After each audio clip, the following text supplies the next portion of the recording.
अगर लाइफ में चेंजेस चाहिए तो उसके लिए आपको कोशिश करनी होगी। जब तक कोशिश नहीं करेंगे लाइफ में कुछ भी नहीं मिलता है, फिर वो छोटी चीज़ क्यों ना हो या फिर कोई बड़ी चीज़ क्यों ना हो। 5 ऐसे हैबिट्स जिन्होंने मेरे लाइफ में बहुत पॉजिटिव इम्पैक्ट डाला है, वो चीज़ें मैं आपके साथ में शेयर करूँगी।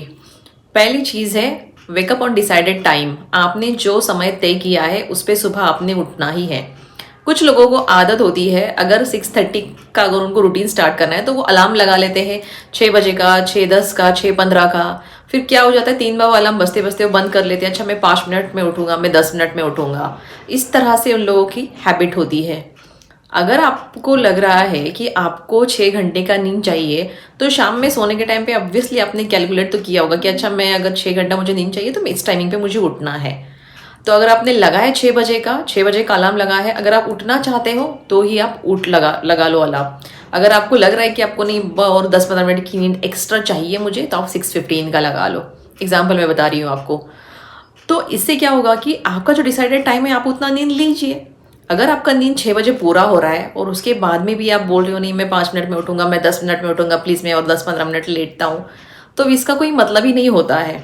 फिर आपका जो लेजीनेस का जो दिन है वो उसकी शुरुआत ही फिर वहाँ से हो जाती है, डिले। फर्स्ट थिंग ये याद रखिए, आपको जितनी नींद लेनी है वो डिसाइडेड कीजिए, और जब उठना 6 बजे का है 6 बजे का ही अलार्म लगा लीजिए, और जब अलार्म बज भी जाता है ना तो उठ भी जाइए। वहाँ से आलस मत कीजिएगा, एक लेजीनेस अपने आप में मत लेके आइएगा। ये पहली चीज़ है। सेकेंड चीज़, मेडिटेशन। आपने बहुत सारे लोगों को बोला होगा जो प्रैक्टिस करते हैं मेडिटेशन की, कि आप करिए, आपको हेल्थ बेनिफिट है। जब तक आप ये चीज़ करेंगे नहीं, आपको समझ भी नहीं आएगा कि आप में क्या चेंजेस हो रहे हैं, क्या पॉजिटिव चेंजेस हो रहे हैं। बिकॉज जब भी मुझे लोग पहले कहते थे कि यार मेडिटेशन करो, तो मुझे ऐसा लगता था कि क्या फ़ायदा होगा, लेकिन कोई भी आपको ये एक्सप्लेन नहीं कर सकता कि मेडिटेशन करने के बाद में आप क्या महसूस करते हैं। तो इसलिए आप अपने आप से प्रैक्टिस कीजिएगा, आप अपने आप से कोशिश कीजिए। जब आप खुद ब खुद एक बहुत छोटे से लेके बड़े चेंजेस जब आपके इसमें हो जाते हैं ना, तो आपको पता चल जाता है कि यार नहीं, मेडिटेशन का इसमें हेल्पफुल होता है। उसके साथ साथ ब्रीदिंग एक्टिविटी, किसी को हो जाता है ना कि मेडिटेशन में बहुत ज़्यादा वो जल्दी कॉन्सेंट्रेट नहीं कर पाते हैं, स्टार्ट कीजिएगा ब्रीदिंग एक्टिविटी से। सबको पता ही होगा ब्रीदिंग एक्टिविटी, सांस अंदर लेना, सांस छोड़ना बाहर 5 सेकंड के लिए। आप ऐसे करते उसका जो टाइम है वो बढ़ा सकते हैं, देन आप मेडिटेशन पे आ सकते हैं। ये इजी वे रहेगा। ये दूसरी चीज़ थी। तीसरी चीज़, जर्नलिंग। आप जब भी उठते हैं जर्नलिंग, मैं हमेशा कहती हूँ कि मॉर्निंग में उठने के बाद में, शाम में सोने से पहले, बिकॉज सबकॉन्शियस माइंड सबसे ज़्यादा एक्टिव तभी रहता है। तो आपको जर्नलिंग करनी ही करनी है। आपकी जो भी विश है या फिर जो भी आप चाहते हैं कि आपका दिन कैसा जाए, अगर आपकी चलो कोई पर्टिकुलर विश भी नहीं है, आप चाहते हैं कि आपका दिन ऐसा जाए, तो आपको लिखना स्टार्ट कीजिएगा।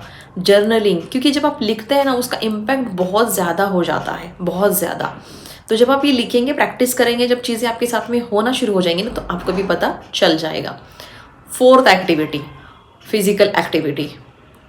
मेडिटेशन और physical activity both are different चीज़ें हैं। फिजिकल एक्टिविटी कीजिए, आप जिम नहीं जा सकते, घर में एक्सरसाइज कीजिए। सूर्य नमस्कार सबको आता ही होगा, अगर आप कुछ और नहीं कर सकते सूर्य नमस्कार से स्टार्ट कर दीजिए। अगर जैसे जैसे आप सूर्य नमस्कार की प्रैक्टिस करेंगे, पूरे आपके बॉडी का जो मूवमेंट होता है उसी टाइम पे आपको फ्रेश फील होगा।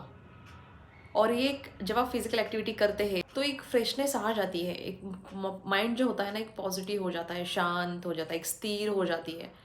तो जब आपका माइंड पॉजिटिव रहता है, स्थिर रहता है, तो आपके विचार भी उसी तरह से आते हैं, आपके ओपिनियंस भी उसी तरह से बाहर आते हैं। तो ये बहुत बड़ा आपका इम्पैक्ट है। पांचवी चीज़ जो रात में सोने से पहले मैं करती ही करती हूँ वो है ग्रैटिट्यूड जर्नल। जी हाँ, ग्रैटिट्यूड जर्नल मैं हमेशा कहती हूँ। आपके पास में, आप ये मत सोचिएगा जब मेरे पास में आएगा तो मैं ऊपर वाले का शुक्र अदा करूँगा। आप पहले से ही उसके लिए शुक्र अदा रहिएगा, पहले से ही उसको थैंक यू बोलिए, ग्रैटिट्यूड शो करिए। बिकॉज आपको क्या फिर भरोसा नहीं है ऊपर वाले पे, यूनिवर्स पे, कि आपको वो चीज़ मिलेगी, या तो फिर आप अपने आप पे ही भरोसा नहीं कर रहे हैं।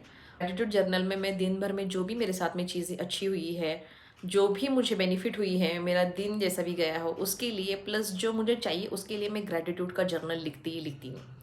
और जब ये चीज़ें लिख के जब आप और सो जाते हैं तो उसमें आपके सबकॉन्शियस माइंड में भी वो चीज़ें चलती रहती है। तो जो ग्रैटिट्यूड का एक फील है, अगेन वो यूनिवर्स तक पहुंच रहा है। तो ये 5 हैबिट्स हैं। आपको अगर सब एक साथ नहीं हो रही है ना, एक एक करके ऐड करिएगा अपनी लाइफ में, लेकिन करिएगा ज़रूर। जिस वक्त सुन के ना छोड़ मत दीजिएगा, क्योंकि जब तक आप करेंगे नहीं ना, आपका पॉजिटिव इम्पैक्ट जो भी आपकी लाइफ में हो रहा है वो आपको समझ में नहीं आएगा। और एक बोनस टिप है, मैं आपको दूंगी। ये मेरे साथ में एक टाइम हुआ था, तो तब से मैंने एक चीज़ करना छोड़ दी है। पता नहीं कितने लोगों को आदत है, ऑलमोस्ट सभी लोगों को होगी, उठने के साथ में अपना मोबाइल ले लेते हैं। मेरी भी यही आदत थी कुछ महीनों के पहले तक। एक दिन मेरे साथ में एक इंसिडेंट ऐसा हुआ कि मैंने रात में सोने के पहले कुछ स्टेटस लगा दिए थे व्हाट्सअप के, और जब सुबह उठी मैं दूसरे दिन, तो मुझे कुछ मैसेजेस आए थे। तो मैंने देखा उसमें से कुछ मैसेजेस तो सब अच्छे अच्छे थे, किसी एक ने मुझे कुछ टेढ़ी बात करके उस पर रिप्लाई कर दिया। तो भाई मेरा तो दिमाग खराब हो गया, क्योंकि सुबह उठने के साथ में अगर आपको कोई ऐसा कुछ टेढ़ी बात बोले, कोई कुछ नेगेटिव चीज़ें बोले, तो क्या होगा, तो चिढ़ तो आएगी, लेकिन दिन भर में वही चीज़ आपके दिमाग में आती रहेगी। सेम चीज़ मेरे साथ में हुई। तो मैंने उस चीज़ को, मैं बोला इग्नोर तो किया, मैंने उस पर्सन को रिप्लाई तो नहीं किया, बट वो जो चीज़ थी जो उन्होंने बोली, वो दिन भर में फिर मेरे दिमाग में ही आ रही थी। क्योंकि उठने के साथ में ही मैंने अपने सबकॉन्शियस माइंड जब मेरा एक्टिव था ना, तो मैंने चीज़ पढ़ी थी। दिन भर ना चाहते हुए भी मैं वो चीज़ अपने दिमाग में चल ही रही थी। तो तब मुझे रियलाइज़ हुआ कि नहीं बाबा, उठने के साथ में सोशल मीडिया से तो दूर ही रहो। एटलीस्ट सोशल मीडिया जो भी हमारी व्हाट्सअप है, जो भी है फेसबुक वगैरह, इन सब चीज़ों से, बिकॉज सबकॉन्शियस माइंड इसको बहुत जल्दी अट्रैक्ट कर लेता है। ये आपके लिए बोनस टिप था। आई एम श्योर हर कोई इस चीज़ से रिलेट करता होगा। तो आप भी ट्राई कर लीजिएगा, इन चीज़ों को थोड़ा सा दूर रख के देखिएगा आपको क्या एक्सपीरियंस हो जाता है। और अगर आपको मेरी वीडियोस अच्छी लगती है तो मेरी वीडियोस को लाइक कीजिएगा, मेरे चैनल को सब्सक्राइब कीजिए, अपने फ्रेंड्स और फैमिली के साथ में शेयर कीजिए। मिलते हैं अगले वीडियो में, तब तक के लिए अपना ख्याल रखिए। Bye bye.